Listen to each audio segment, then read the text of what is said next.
Hi guys, welcome to episode 31 of Tiger Heart Chats. I just wanted to give a shout out to all those people that have been sharing, that have been communicating us after we did the last podcast. I didn't realize that Startups Magazine were going to share this, and they shared out to a lot of people. And I've just had so many people contacting me about being on the podcast. Please do send your emails. I'm looking for guests. It'd be great. Also, if you're sharing, make sure you don't forget the hashtag Tiger Heart Chats, all one word.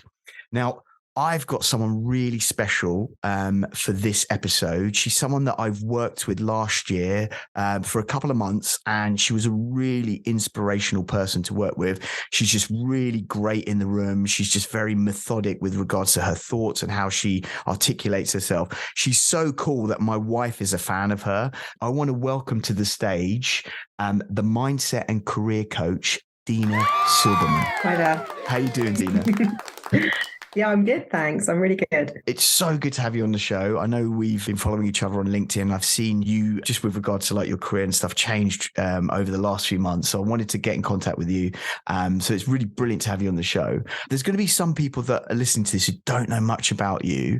Tell us about yourself. Tell us who you are and what you're about. Yeah, sure. Well, firstly, thank you for that introduction. I'm blushing a bit. Thanks. It's good to blush. Yeah. So I'm Dina Silbermann. I'm London born and bred. I have worked in creative industries in different guises for a long time, and they were the birthplace of my coaching journey. Which found me in the space I'm in now, which is a mindset and career coach specializing in kind of creative thinkers and people in those spaces. I love self-development. I love creatives and creative thinkers in all shapes and sizes. I'm a mum to 2 young kids, and I live in Southwest London. Awesome. Just with regards to your coaching journey, because you've just kind of just started to get into this industry. Am I right in saying that? Yeah, so I think I'd probably call it an evolution. I actually started my coaching discovery and my coaching journey probably 5 years ago now, actually. Okay.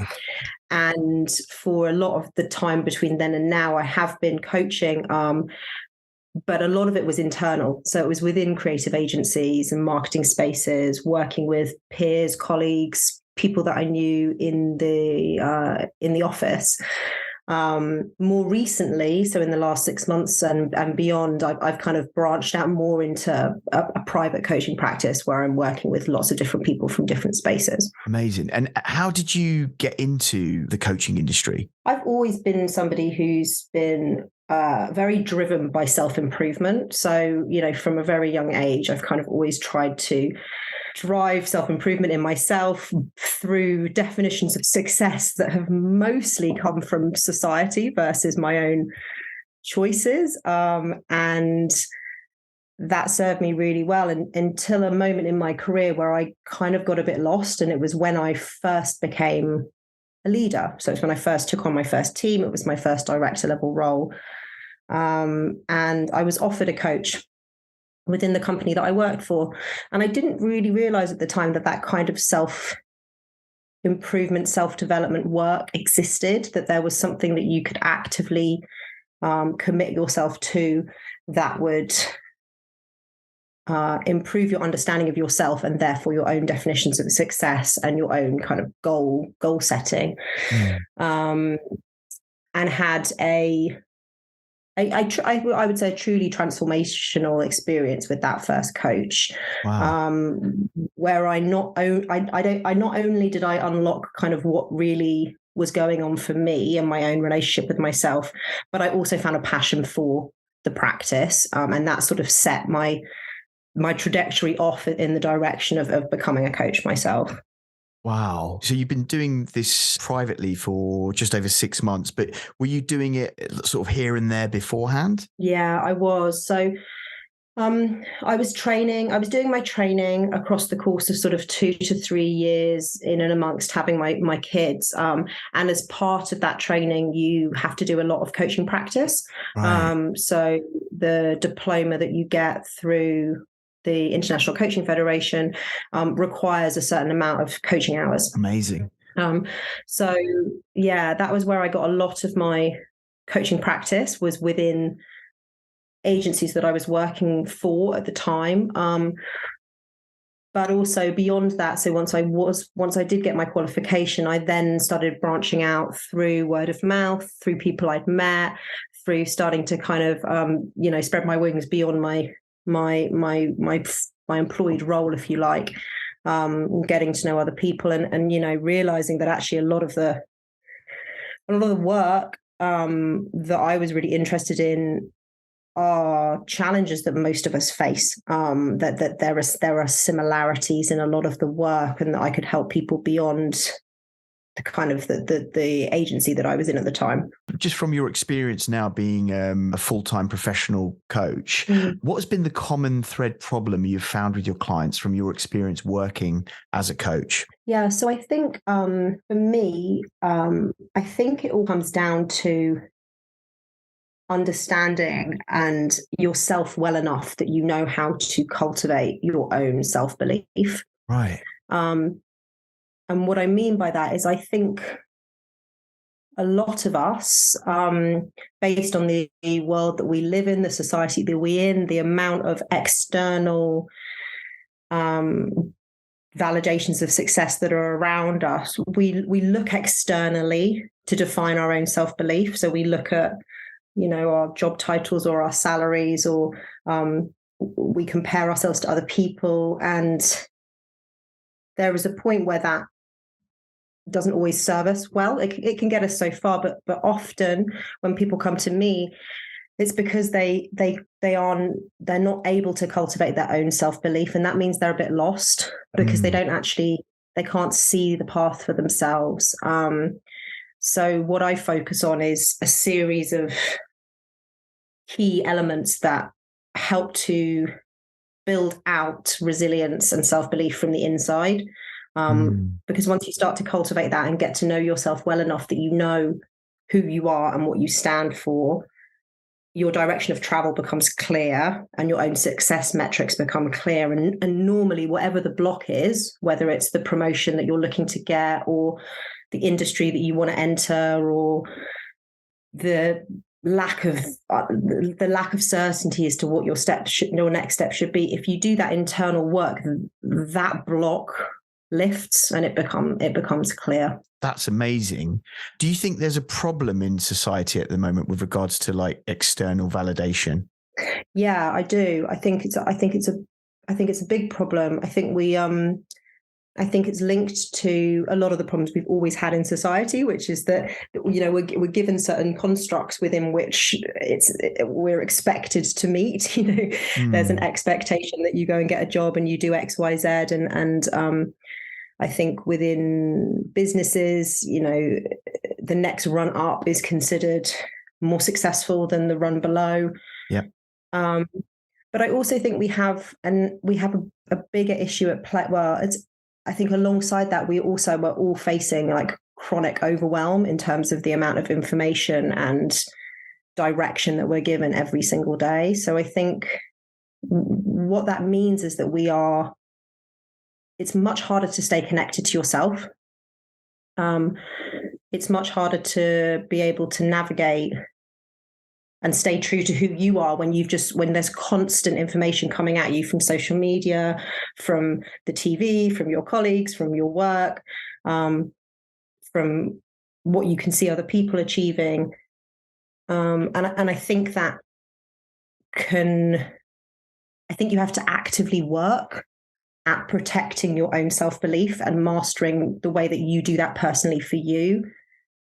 I don't believe it happens naturally to a lot of us. I think for most of us, we need to discover what works for us to keep that cultivated. And it's work that For most people, it takes a lifetime, actually. It's something that you're constantly evolving and constantly working at. Absolutely. And I'm just being assumptive here. Some of your clients, I'm assuming when you speak to them and you find that there is an issue there, what are the kind of processes that you have to implement with them to help them to navigate through that dysfunctional amount of information that's been bombarded to them, if that makes sense? Yeah, it does. I think so coaching is like a partnership, right? So you are in partnership with that person, and my job isn't to tell them anything or isn't to fix them, because they're already whole and complete when they come to me. But my job is to help them see their own blind spots. So the very first place that you have to start is with the relationship they have with themselves. Right. And that's about uncovering, what are the belief systems that you're telling yourself that in most cases have come from childhood, that are defining a set of behaviors which are not serving you anymore because, for example, you are continuing to climb up a ladder in a corporation that you're not happy in, but you don't know, but you can't get out, but you're not happy. So you're stuck in a cycle. This is just an example. But let's say you're stuck in a cycle where you're not happy, you've got lots of money coming in, you continue to move up, but you know that you're stuck. And sometimes that partnership, that external trustworthy coach who can hold the mirror up or who can observe something in the way that you talk about yourself that makes you realize that there is a choice there, that there's something that's not serving you in your mindset, which can be changed. That's where you have to start in terms of building self-belief. It almost needs to begin by there being awareness of what you are believing about yourself that isn't true.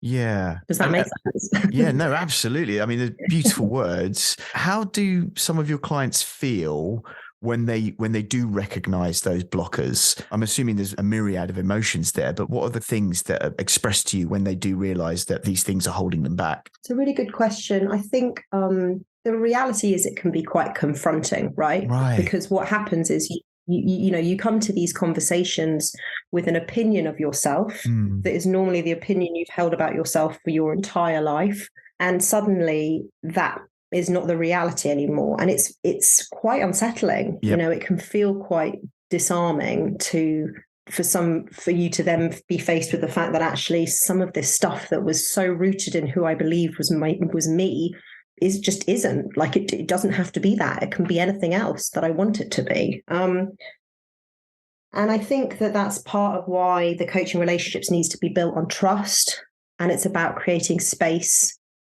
to process that at the pace that works for that person.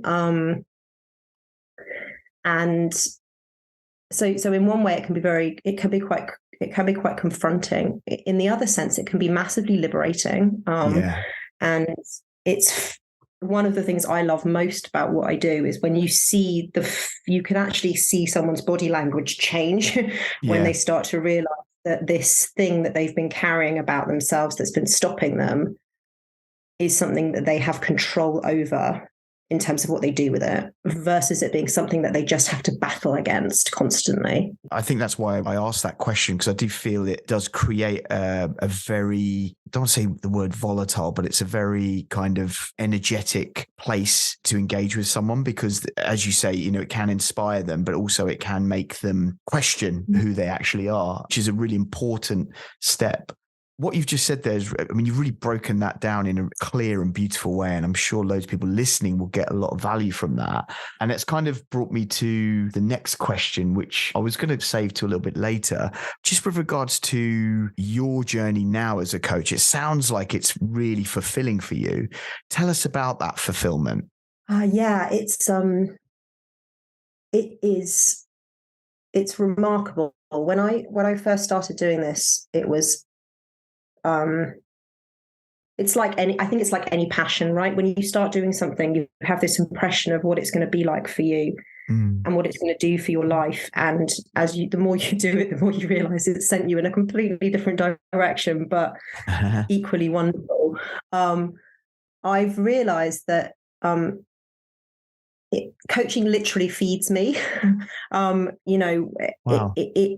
It's almost, it's that, it may sound a bit like a cliche, but often in society, and I talk about this in resilience, when we build our own resilience, one of the best ways to build our resilience is go and to give back in some way. So, go and do some charity work or find a way of having a conversation with someone or helping out in some way, because actually when we give, we fill our own cup back up. And what I've found with coaching is actually that when I have been having my own personal struggles, actually coaching has given me so much, just being able to show up and create a clarity of mind in my own head, which allows me to serve my clients, because that's one of the most important things that you learn when you become a coach, is that you need to be able to separate your own opinions and your own blocks. You have to separate all of that out and be able to just be clear and guided by them for that hour that you're working with them. And there is a wonderful, almost like therapeutic effect that has on me when I'm able to work with someone and just be completely present and with them and guided by what they're saying. So it's almost like it, being a coach to somebody else like feeds me and my own well-being in ways that I didn't really realize it ever would. Absolutely. And, we are all human. As a coach, you're kind of considered as the kind of solution to the person that you're working with. But the fact that it also, that solution also solves things for you is really important. It just shows the beauty of that symbiotic relationship that you have with your client. Yeah, absolutely. And I think the other thing that I love, and again, my perception is that a lot of people don't realize this about coaching, is it's an incredibly creative process. Wow. The whole idea of coaching is it's led by the client. And so actually there are some incredibly creative solutions that we've come up with, not necessarily always practical, but like vision boards, breathing techniques, fun visualization exercises that help get somebody to a good place just before a meeting. These are all things that are creative at heart, and they're driven by the client because the client is unique and it has to work for them. Right. But as the coach, as someone who's observing that across lots of different people every day, it's very inspiring, actually. What have been the challenges for you in becoming a coach?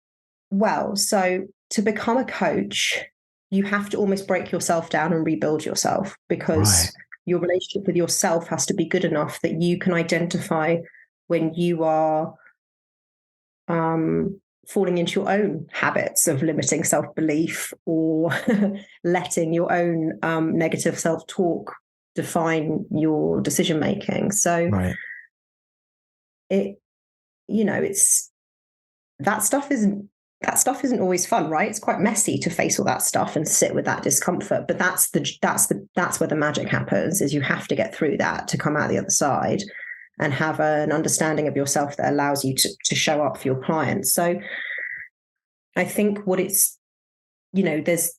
are ups and downs in that, but so I think that's been probably the first piece that, consistently shows up actually as something that I have to work through. And then I think the other piece is obviously getting a business that's your own off the ground is the ultimate in mastering self-belief, especially when what you're selling is yourself. So, there's been lots of work there around, my own self-belief and how I cultivate it, and practice what I preach, do the work for myself that I talk to my clients about doing. You touched on something really important there, which I love so much. I mean, I've been freelance doing my own thing for a number of years now. And that step you take into the unknown is terrifying. But once you do get in there, it's a really, you said you're talking about liberation. I think it's one of the most liberating things I've ever done is take that leap. So it's great because, that fear does feel like, oh God, like, is this going to work or not? But when it does work, or when you do learn, because of your failures or whatever, it makes you a stronger entity ultimately. So I'm assuming you're getting that at the moment and loving it. Yeah, you're bang on. I mean, I think like for me anyway, it is the ultimate expression of really representing, of really living with my own authenticity, like building a business that is about you, a bit like exactly like freelancing would be, and doing your own thing, the piece that you just described. It's really, it's about putting yourself out there, kind of warts and all, like, this is me, this is what I'm doing, and being brave enough to take some risks. And that's really what, self-belief comes back to being able to fail and being able to know that failure and taking on risks is all about cultivating self-belief. So it's, you're absolutely right. It energizes me in a way that nothing else ever has. Wow. How do you prepare yourself for a client? I'm having lots of fun with this at the moment, actually. I always get them to fill out some questions for me, so I have a bit of an understanding of who they are and where they've and how they've come to me. Yep. But before each session, I have a bit of a process to get myself into a nice, clear state of mind. And I always go back to meditation, breathing exercises, because I think that they're great and that they ground me in a way that nothing else does. But more recently, and I think with a lot of hybrid working and being at home a lot, I also am trying to lift my energy a bit, because I think sometimes if you're working at home all the time, it can get a bit flat. Yep. So I've been having lots of fun with music at the moment. I'm like building some brilliant playlists from my youth, and like kind of like power walking around the block and jumping around in my kitchen and kind of just getting the energy back up so I can show up and kind of be really energized for that individual. So it's a constantly evolving thing. It's lots of fun. No, I totally agree with you. I mean, for me, I do a little bit of meditation in the morning and try to do some exercise so that I can formula the day in my mind. But I can only do that if my focus is somewhere, if I'm shifted somewhere else. And I feel music is a big part of that. It's so therapeutic, and it can kind of switch on different types of energies in your mind so that it's right for the thing that you're going to do. So it's great that you highlighted that. What key songs have you been putting on your playlist at the moment? I knew you were going to ask me that. So there's been a lot of nostalgia going on recently. Awesome. My two very influential albums when I was growing up was Alanis Morissette and Lauryn Hill. Those were big albums for me when I was like a teenager. So the Miseducation of Lauryn Hill's been getting a lot of play, and Alanis Morissette's Jagged Little Pill are both, I've been going back to a few songs on those a lot, most recently. Yeah. Great albums, both of them. I remember when they came out, they were quite kind of biblical for the time. I remember Alanis sold something like 20 million albums in 1 year. And I remember Lauryn Hill's record, Miseducation, I think sold something similar as well. It was like, they kind of cornered the market at the time. Yeah, they really did. And I don't know, I think there's something in like that nostalgia of going back to songs that were very influential or albums that were very influential to you when you were growing up. It cultivates an emotion in me that I can't really generate any other way. Yeah. And it's also just great fun. Like, you just go out and walk for 10 minutes just listening to like, one of those tunes, and like you're guaranteed to smile by the end of it. It's brilliant. Hell yeah. They don't make them like they used to. No, they don't. Definitely not. You're part of the International Coaching Federation. Tell us about that, and what has that done for your career? So So, coaching's getting a lot more airtime now than it ever used to. And I think that's fantastic, because I think in the society we live in, it's going to become even more important for us all. But actually, if you compare it to other practices like therapy or counseling, it's still quite young as a practice. So Right. what the ICF does is it's a kind of regulatory body which put some structure around how you train to become a coach, the ethics around coaching, and making sure that you are aware of all the ways that you can practice in a responsible manner. So for me, they are a fundamental part of kind of my practice. I have been a member for over 5 years. Right. I have found coaches for myself through ICF. So, I always have a coach who I work with myself, because I think it's an important part of my own development. Mm. But beyond that, they also connect you with other coaches nearby. So there's a community of coaches in the area that I live in, who I go and meet with kind of every couple of months. And it's always really good to kind of share learning, share wins, see how they're doing. And I think when you're setting up your own business, that kind of community is vital. What tell us about that community. What is that community like? It's wonderful. It's a bit like how do you describe it? I think it's a bit like a safety net. It's like finally discovering a bunch of people that are experiencing the same things you're experiencing within your niche, so within your industry. Right. And because as coaches, we are all experiencing the same thing, right? We're getting ourselves out there. We're producing content. We're talking to people, and there's a lot that can be shared. There's a lot of support you can give each other, and you get a lot of camaraderie and support from people who have maybe been doing it a bit longer, or are just starting. You can be a support to others, and you can learn from those that have been doing it for longer. So it gives me the feeling of being part of something, which Right. I think is the biggest bit that I miss from. It's the piece I miss most. But when you set up your own business, before you have employees, it's not. It can be quite isolating, and I think having those kind of communities around you is a really important part of making sure that you can create your support systems. Absolutely. And it's definitely one of the most important things for anyone that's running a business, is making sure that you're part of a community, not just a community of peers, but also a community of ideas, a community of, like energies. It just keeps you on your toes, makes sure you're learning, and it gives you that sanity. Totally. How are you finding that now that you've gone from working within big organizations to being a solo player in your business? Yeah, it's funny. I think, again, it does go back to a lot of kind of what I work with my clients on. I think, the power sits with you. So actually what's interesting is, since I still am in a lot of those businesses kind of as an external consultant that comes in to coach, coach individuals.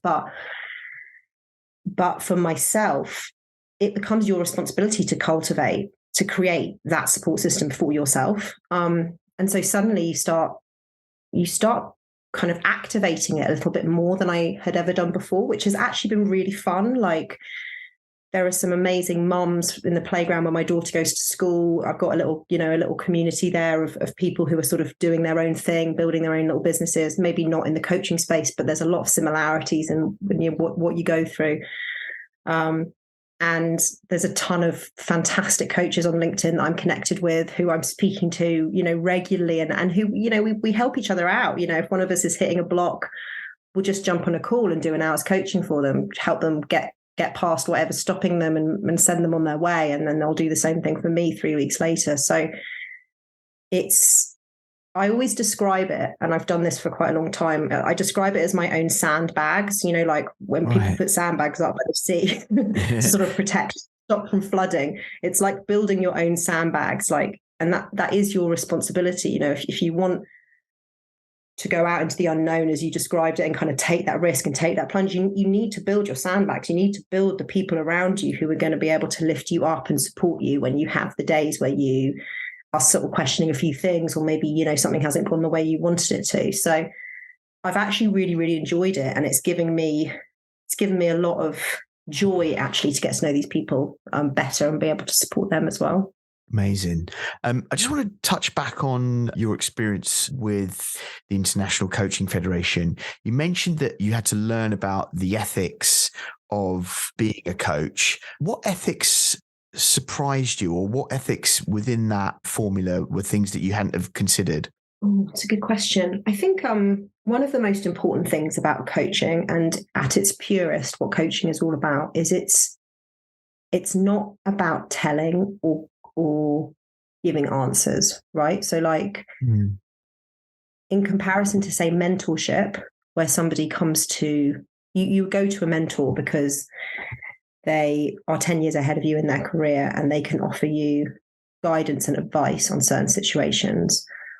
A coach isn't there to give you guidance or advice. A coach is there to be a kind of a thinking partner for you and to offer observations around what they're seeing and to ask powerful questions to help you unlock your own answers.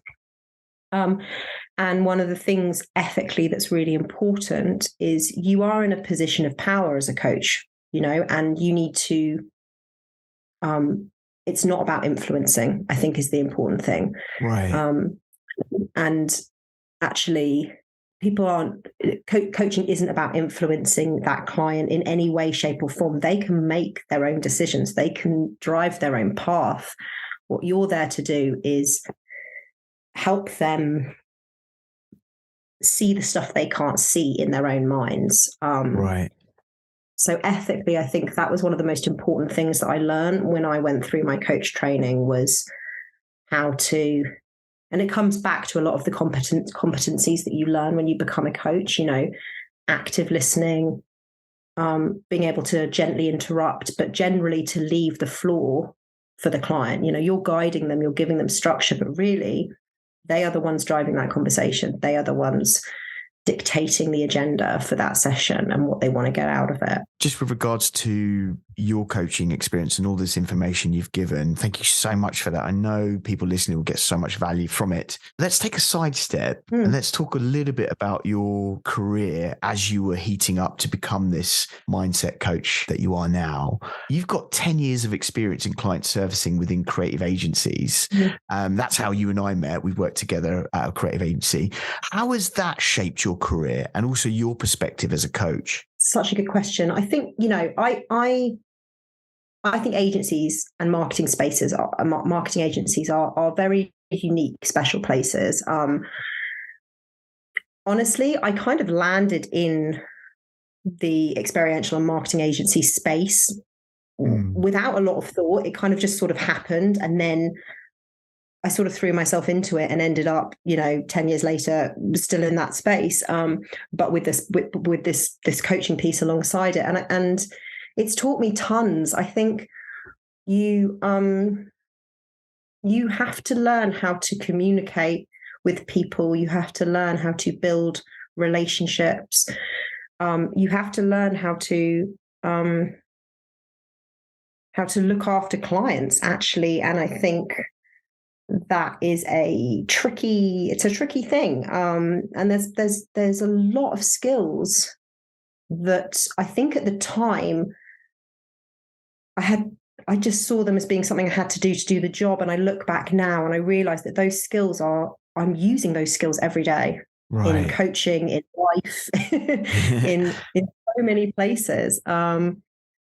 So it's massively influenced me. And I've had so much fun and met so many wonderful people in those environments. So yeah, it's a huge part. It's a huge part of who I am. Amazing. And do you miss it at all? Yeah, yeah, I do. I think it was always the thing that drove me. It was always the thing that kept me moving, was that idea of being part of a team and creating something together. Yeah. And I'm from a family of designers. Both my parents are designers, and so for me, creating stuff, creativity. A lot of people don't think of client servicing as like the creative side of an agency, and I totally get that. But there is a lot of creativity that's required in all elements of an agency, actually. Yeah. And I really love that bringing together of a team and creating something, often something physical that you could then look at and go, "My God, we made that." Yeah. And I think that feeling of camaraderie that comes, that team building of, getting something to a point where it comes to life.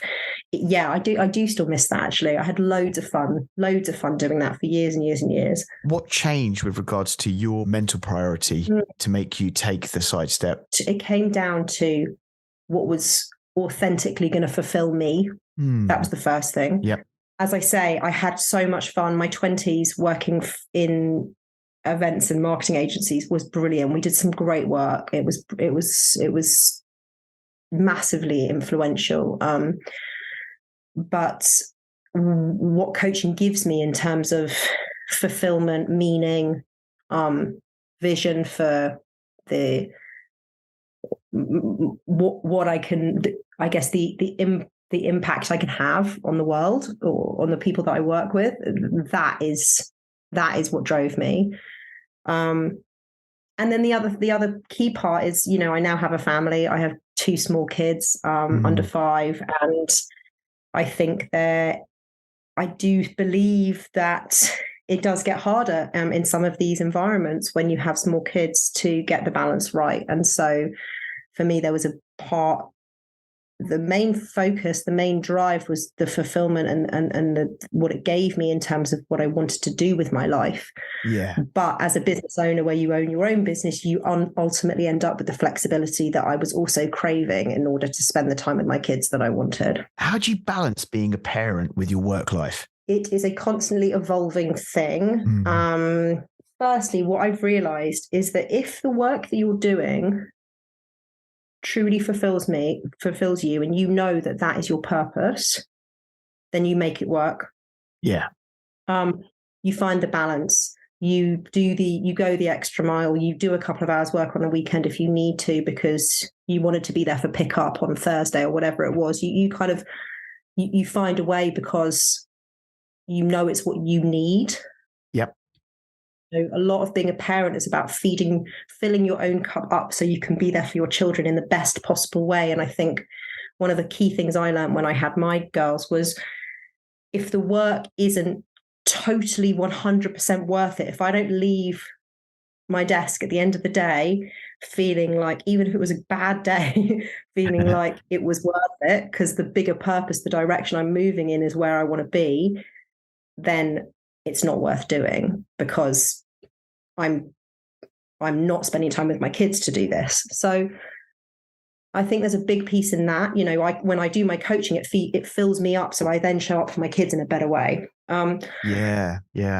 So I think there's that. I think also the other thing I've learned, and this was quite a tough lesson, is sometimes you've just got to be a bit selfish. And what I mean by that is, we have quite intense weeks in my house. We're balancing 2 lots of schedules and then 2 small kids, and it's slightly chaotic, and you kind of have to embrace the chaos. And it gets to the weekend, and often I just have to down tools. And actually that means saying no to various invitations for play dates or dinners or family nights out or days out or whatever. And actually we just have a day, just us, where we don't do anything. And yeah, we all need that. So I guess what I mean by being selfish is, I think sometimes you just have to put your needs and the needs of your kids before all the other millions of things that you could be spending your time doing. Yeah, and it's so interesting that you mentioned that word, because there is a huge focus in the coaching community, specifically on podcasts, about the words selfish. And it's not a negative word. I think that word is transforming in the way we as humans look at it. And it's so important just to have that bracket of time where you as a family particularly can just be with each other at that moment, as opposed to having to, put that kind of facade up for a social event that you're too tired for example. And I mean, like, tired as in a kind of mental fatigue, not the like I need to get some sleep. So it's great that you do that. And you're right, like having that time, having that selfish moment allows you to give more back when you do go out and, have those play dates or those family moments that you were talking about. Yeah, absolutely. I think, it's restorative for all of us. And I think the other thing, which is for any parents that are listening to this, they'll relate, but, for anyone who doesn't have kids, you'll probably also relate, is sometimes it's just tough, right? Sometimes it's just hard and it's a tough day, or getting out of the house is a nightmare. And I've had to teach myself that it's okay to just feel a bit rubbish for half an hour, and then, you get back on your feet and you keep going. But I do think that, again, society sort of, we're sort of taught to just not complain, just keep going, and like, push the emotions aside. Whereas sometimes I think actually just sitting with them for a bit is actually better. It's okay that it's hard, and it's okay that it feels painful, and it's okay that, sometimes it feels a bit unfair because actually, you feel like you're having to manage too much. And if you just sit with that for a bit, often that's all you need to be able to shake it off and keep moving. So I think that's something else I'm kind of learning to accept a little bit more. Well, that's amazing. Really useful stuff for those listening, I'm sure. We're starting to run out of time, and I can't believe this has just gone by so quickly. It's been really awesome. I'm going to just ask you two more questions. This one is something that I ask all the guests. What advice would you give yourself now that you know about who you are and what you've done, if you met yourself just coming into the industry? I think the biggest thing that I would probably tell myself is to just slow down. Like, it's not a race. I spent most of my 20s thinking, I thought life was actually a race. Like, I had to get to the next promotion as quickly as possible. I had to get as many emails out as I could. I was running at 1,000,000 miles an hour. And I think my definition of success at that point in my life was efficiency and effectiveness. Get as much done, demonstrate your value that way. And in some ways it worked, but I burnt out all the time. Took too much on, ran too fast, didn't have time to enjoy those moments. So I think the single biggest thing that I would tell my younger self is just slow down. If it really doesn't matter, and actually, if anything, you will learn more because you'll have more time to just observe what other people are doing, or connect back to yourself for a moment, or just take a breath, so that you can be a bit more sustainable than, the 1 month burnout that seemed to happen every sort of month or so in my 20s, when I would just be burning the candle at both ends and working too hard.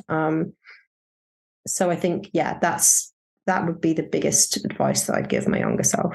That's a beautiful thing to think about. You touched on two words there. One is, restoring yourself, spending time to restore yourself so that you can move forward. But then that key word is just taking that moment to sit for a while allows you to be more sustainable with your energy. And that's so important, because a lot of people don't see that. They're like, if I don't hit this deadline, or if I don't fill this thing in or whatever, we're not going to make it. But sometimes just taking that moment just to sit down and think and relax a bit will allow you to be much more stronger as you move forward. Yeah, totally. And often more productive, which, like, you don't even realize, but actually sometimes, it's like what everyone says about getting away from a desk and getting some air, or, doing some exercise, all of those things, that they are vital for our bodies and our minds, and they will keep us, they will make us more sustainable. They often also mean that the output is better in some ways, because you're able to be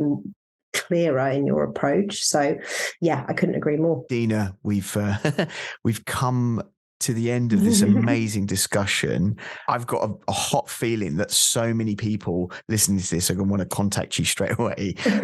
What's the best way for them to contact you?